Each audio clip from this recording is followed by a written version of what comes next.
স্বজনদের সঙ্গে ঈদের আনন্দ ভাগাভাগি করতে রাজধানী থেকে বাড়ি ফিরতে শুরু করছে কর্মজীবী মানুষ। আমি এই মুহূর্তে রয়েছি সিরাজগঞ্জের যমুনা সেতুর পদ্মার মোড় এলাকাতে।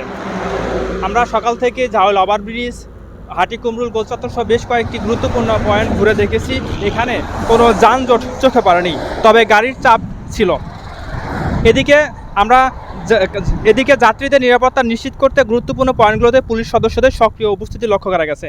এদিকে গত 24 ঘন্টা যমুনা সেতু দিয়ে মোট 46,943টি যানবাহন পারাপার হয়েছে। এর মধ্যে পূর্বমুখী ছিল 27,498টি এবং পশ্চিমমুখী ছিল 19,445টি। স্বাভাবিক সময়ে যেখানে দৈনিক প্রায় 18,000 যানবাহন চলাচল করে, সেখানে অতিরিক্ত প্রায় 28,943টি যানবাহনের বেশি চলেছে এই দিনে। যানবাহন ভাড়ার সঙ্গে সঙ্গে টোল আদায়ও বেড়েছে। পূর্বমুখী থেকে আদায় হচ্ছে 1,72,99,850 টাকা এবং পশ্চিমমুখী লেনে 1,66,04,800 টাকা। সব মিলিয়ে 24 ঘন্টায় টোল আদায় হয়েছে 3,39,04,650 টাকা। এদিকে যাত্রীদের সাথে আমরা কথা বলেছি। যাত্রীরা আমাদেরকে অভিযোগ করেছেন যে অতিরিক্ত ভাড়া নেওয়া হচ্ছে, তবে তারা এই বিষয়ে জানিয়েছেন ভাড়া বেশি হলেও তারা যানজট মুক্ত যে আসলে বাড়ি ফিরতে পেরেছেন, এটি নিয়ে তারা আসলে সন্তুষ্ট প্রকাশ করেছেন।